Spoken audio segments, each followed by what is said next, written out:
Euroconexión.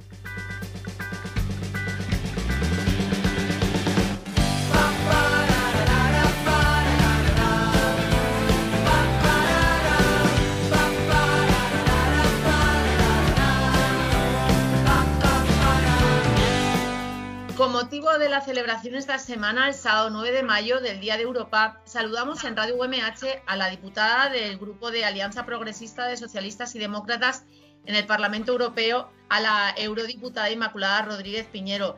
Ella también es miembro de la Comisión de Comercio Internacional y presidenta de la Conferencia de Presidentes de Delegaciones Interparlamentarias. Tuvimos ocasión de escucharla virtualmente el pasado miércoles 29 de abril en el encuentro que el Diario Información y Casa Mediterráneo organizaron en una nueva sesión del foro Más Europa en el Mediterráneo, en el que además colabora nuestra universidad, la Universidad Miguel Hernández de Elche. Hoy en Radio UMH vamos a realizar una valoración de cómo Europa ha hecho frente a la crisis del COVID-19 y sobre todo trataremos también con Inmaculada Rodríguez Piñero aspectos que más nos incumben en el ámbito universitario, la educación, la ciencia y también la investigación. Así que reciban un saludo mío de Sonia Martínez y le damos ya la bienvenida a los micrófonos de Radio UMH a la eurodiputada Inmaculada Rodríguez Piñero. Bienvenida a la radio y muchísimas gracias por concedernos esta entrevista y estos minutos de tu tiempo. Hola, muchísimas gracias a vosotros por darme esta oportunidad y esta ventana. Gracias. Europa se ha visto inmersa en una tremenda crisis global que necesita soluciones globales, tal y como usted nos anunció en ese encuentro de prensa ibérica al que algunos pudimos asistir. ¿Qué valoración hace de cómo las instituciones europeas han afrontado esta situación? Bien, en primer lugar hay que señalar que la respuesta inicial dejó mucho que desear y a nosotros, los eurodiputados que creemos en Europa y que estamos trabajando por reforzar el proyecto europeo, nos dejó francamente decepcionados, ¿no? Como a otros muchos. Se respondió tarde y mal, porque no hubo respuesta en realidad, ¿no? Pero afortunadamente la respuesta crítica de los principales líderes europeos, entre ellos nuestro presidente del gobierno, Pedro Sánchez, el presidente de Portugal, de Francia, de Italia, las voces de los eurodiputados de muchos grupos políticos que alzamos la voz en defensa de una respuesta inmediata, contundente y ambiciosa de la Unión Europea, unido al impacto tan brutal que tiene todavía el COVID, que se expande rápidamente, pues hizo ver las orejas al lobo y se respondió. Entonces, frente a una respuesta inicial, que insisto, no fue la deseable, se ha cambiado radicalmente de actitud. Europa ha puesto a disposición de los países, primero, medidas para poder garantizar el frenazo a la expansión del COVID, para facilitar corredores verdes que pudieran suministrar equipamientos básicos y alimentos.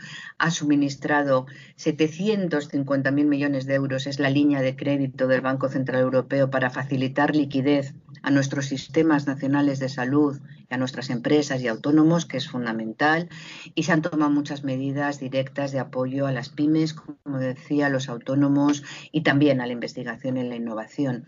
Se han tomado medidas que ya hemos visto para frenar el virus y para responder a corto plazo. Ahora hace falta que Europa esté a la altura de las circunstancias para hacer frente a la salida de la crisis. Necesitamos un plan de reconstrucción, de estímulo muy potente, porque la crisis es muy profunda, nunca se ha visto una cosa igual, y podremos salir reforzados, pero para eso hace falta invertir, tener recursos, medios materiales, medios humanos y desde luego no ser nada cicateros, todo lo contrario, todo lo que haga falta para que este impacto sea el menor, dure lo menor tiempo posible.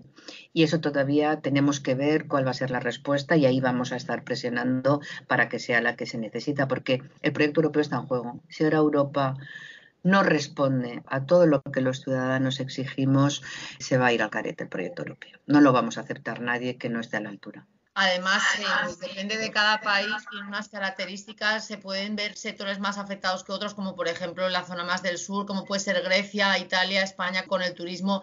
Y la verdad es que las medidas, además de ser globales, tienen que ser puntuales para cada uno de los países en concreto, dependiendo de los sectores en los que más se mueven. Exactamente.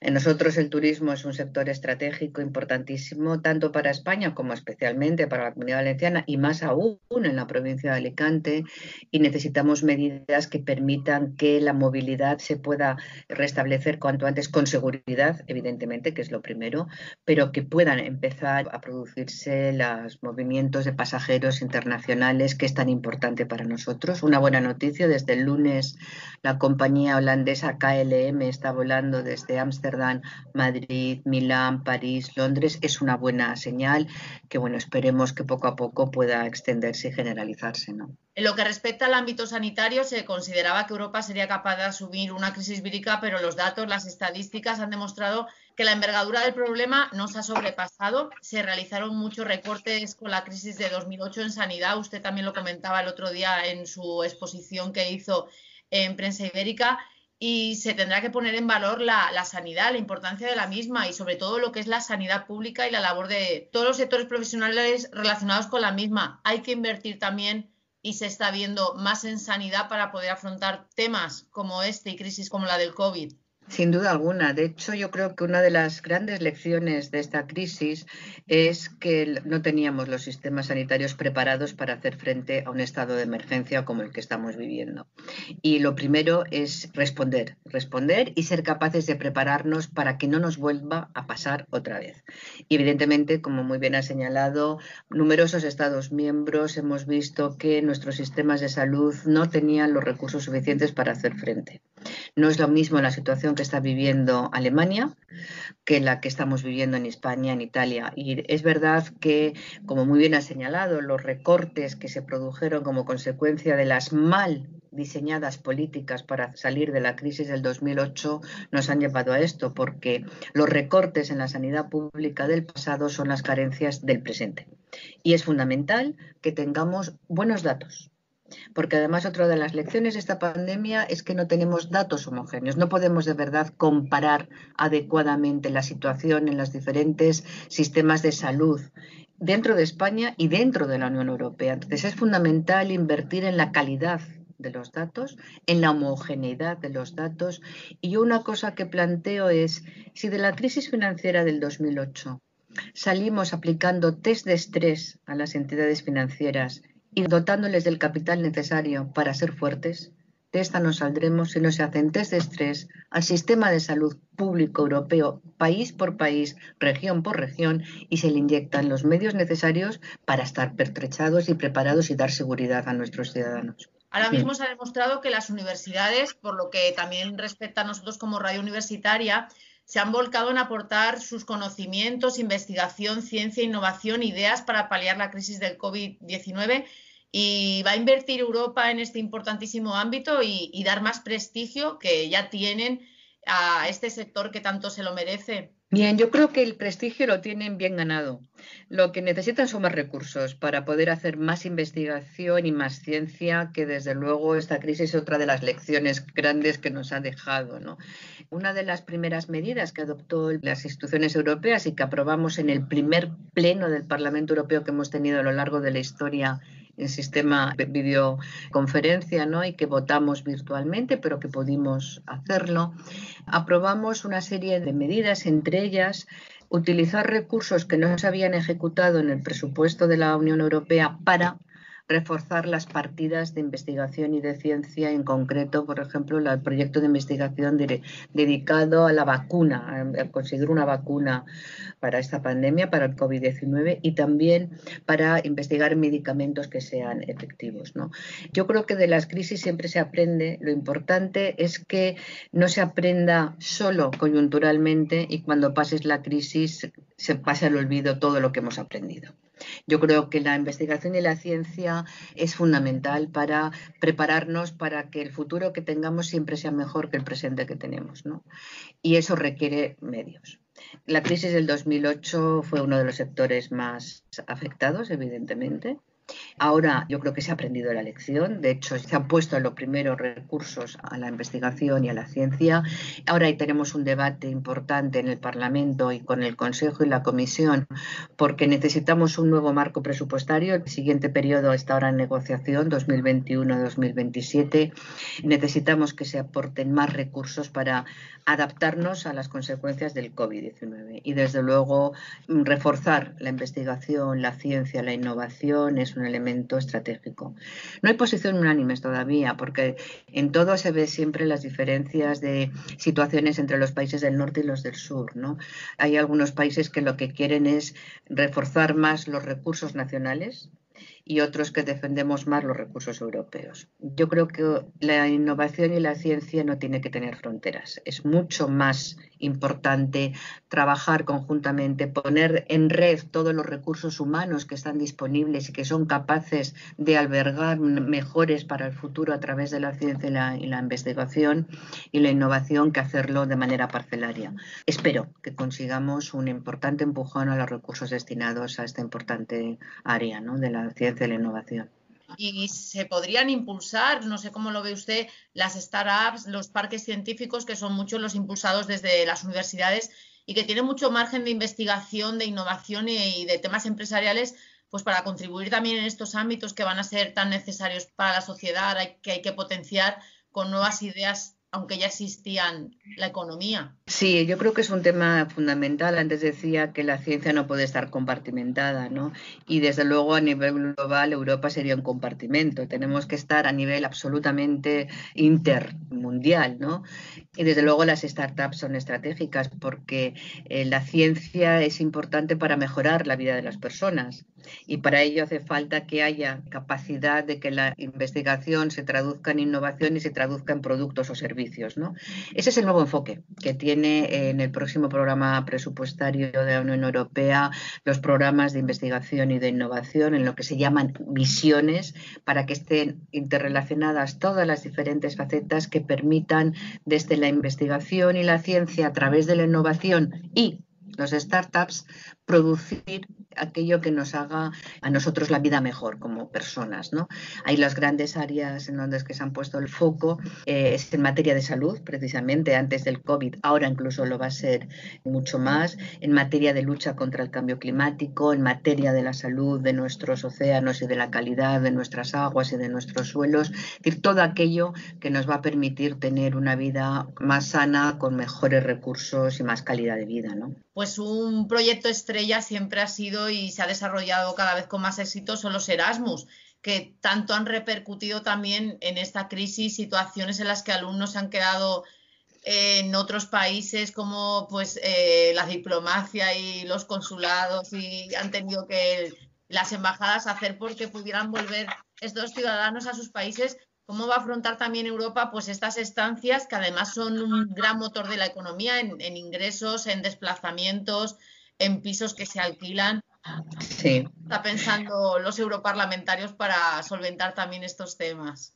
Sí, pues es verdad que el programa Erasmus yo creo que es el programa estrella de la Unión Europea, lo que más ha hecho por sentirnos europeos y por conocer y sentir que somos Europa, sin duda alguna, son los programas Erasmus, ¿no? Y como muy bien ha señalado, el principal problema ha sido hacer frente a la situación en la que se han encontrado miles de jóvenes fuera de sus hogares y en una situación absolutamente nueva y complicada, muy complicada, ¿no? Por ello, lo primero ha sido, bueno, buscar la vuelta a cada uno a sus hogares. Se han puesto en esto la Comisión Europea junto con los Estados miembros, el Ministerio de Exteriores, nuestras embajadas y consulados han hecho un esfuerzo ímprobo por poder repatriar a nuestros jóvenes a sus hogares, ¿no? Una vez resuelto esto, la clave es ahora, ¿qué pasa con estos jóvenes que han visto truncados sus proyectos de formación en el Erasmus? Bueno, se está estudiando, está todo encima de la mesa, por si se hace una prórroga para estos jóvenes, cómo luego se va a abordar, cómo hacemos la nueva formación con todas las garantías que va a suponer, que tenemos que asumir como consecuencia de esta pandemia.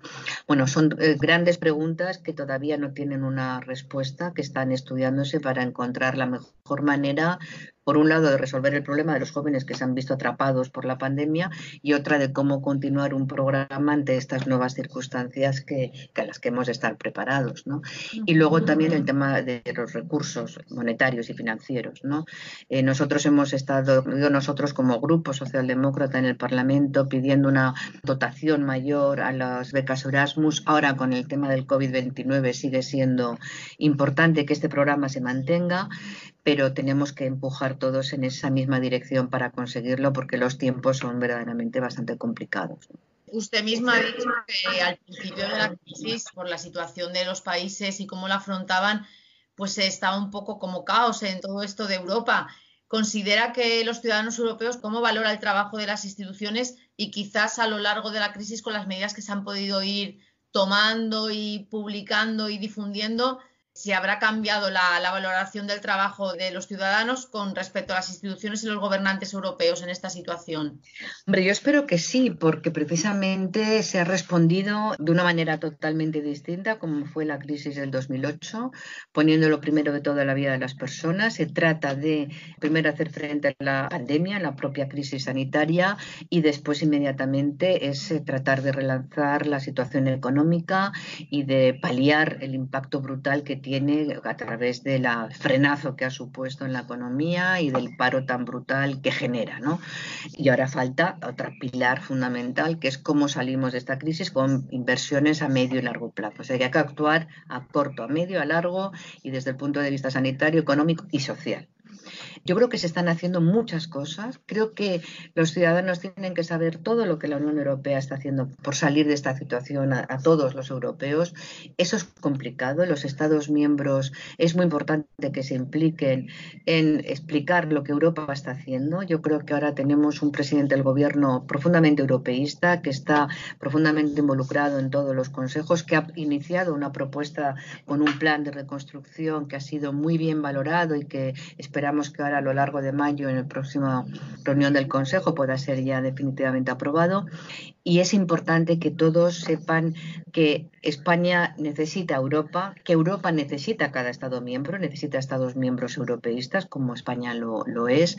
Y a mí me gustaría que, igual que reclamamos esa solidaridad y esa unión en todos los Estados miembros de la Unión Europea, lo tengamos en nuestro país. Realmente los ciudadanos necesitan ver que no importa qué partido político seas, no importa qué ideología tengas, lo que está en juego es la vida de las personas y eso no tiene ideología. Lo que tenemos es que trabajar unidos y que estés en la oposición o estés en el gobierno, el objetivo prioritario es trabajar por salir de esta situación lo antes posible, salir unidos, salir reforzados y que nadie se quede atrás. A ustedes también le ha cambiado la vida. ¿Cuál ha sido un poco la manera de trabajar y de relacionarse? ¿Cómo lo llevan ustedes en el día a día? Pues desde sus casas, con videoconferencias, con reuniones virtuales, incluso atendiendo los medios de comunicación con entrevistas, por ejemplo, vía Skype. Bien, pues la verdad es que gracias a Dios que España tenemos una buena red de telecomunicaciones, un buen servicio de Internet, podemos estar teletrabajando, aunque es verdad que a mí se me va a poner cara de pantalla porque a las 9 de la mañana estoy de cara a la pantalla y me dan las 10 de la noche y sigo pegada a la pantalla, ¿no? Pero se demuestra que puedes hacer muchas cosas, que realmente puedes trabajar, pero lo que tengo ganas es de que podamos vernos las caras y que me comprometo a que cuando podamos salir de esta podamos tener otra entrevista en Radio UHM, pero en persona, y que podamos conocernos no virtualmente sino personalmente, porque además los mediterráneos nos gusta sentirnos y vernos, ¿no? Y también tocarnos. La verdad es que sí, antes de terminar, de despedirnos y dándole las gracias por su atención y todo lo que nos ha aportado, pues ya que celebramos este sábado 9 de mayo, ese Día de Europa, pues que nos deje a todos nuestros oyentes un mensaje de esperanza y de confianza en el concepto de Europa y en todo lo que ello conlleva. Pues bien, vamos a celebrar el 9 de mayo el 70 aniversario de la Declaración de Schuman, que fue lo que dio lugar a la Unión Europea. Lo hizo al día siguiente de la conmemoración del 5º aniversario de la Segunda Guerra Mundial. Así que Europa nació como un proyecto de paz, un proyecto de libertad, un proyecto de democracia y un proyecto para hacer frente a las peores circunstancias que habíamos vivido. Ahora estamos en una situación, no es una guerra física, pero es una guerra a un virus. Estamos en una situación de crisis donde lo peor ha sido la pérdida de las vidas humanas, pero creo que ahora es cuanto más falta hace Europa. A esto podemos vencerlo. Hemos vencido situaciones muy complicadas, hemos sido un proyecto que somos referente en el mundo por ser ese espacio de paz, de democracia, de defensa de libertades y derechos humanos, y salir de esta pandemia tiene que ser sobre esos principios, sobre esos valores y desde luego desde la capacidad de cooperar todos juntos. Ese es el proyecto de la Unión Europea que ahora, si cabe, tiene más sentido que nunca, porque solos, desde luego, no podremos salir de una crisis como esta. Yo creo que la crisis del COVID-19 ha demostrado que la globalización realmente existe. El virus no conoce de fronteras, ni de religiones, ni de razas, ni de ideologías. Y solo juntos, trabajando juntos para combatir la enfermedad y para trabajar en la recuperación, lo conseguiremos. Así que mi mensaje de esperanza y de ánimo, porque Europa es lo mejor que tenemos que seguir trabajando para que sea aún mejor y para que juntos salgamos adelante. Muchísimas gracias a la diputada en el Parlamento Europeo, Inmaculada Rodríguez Piñero, miembro de la Comisión de Comercio Internacional y presidenta de la Conferencia de Presidentes de Delegaciones Interparlamentarias, por haber estado con nosotros en Radio UMH, en la emisora radiofónica de la Universidad Miguel Hernández. Feliz Día de Europa para usted, para todos los ciudadanos europeos, y gracias de nuevo por haber estado con nosotros. Pues muchísimas gracias y espero que pronto podamos conocernos en persona. Gracias. Perfecto, gracias. Euroconexión, un proyecto de la Asociación de Radios Universitarias de España y el Parlamento Europeo desde la Universidad Miguel Hernández de Elche.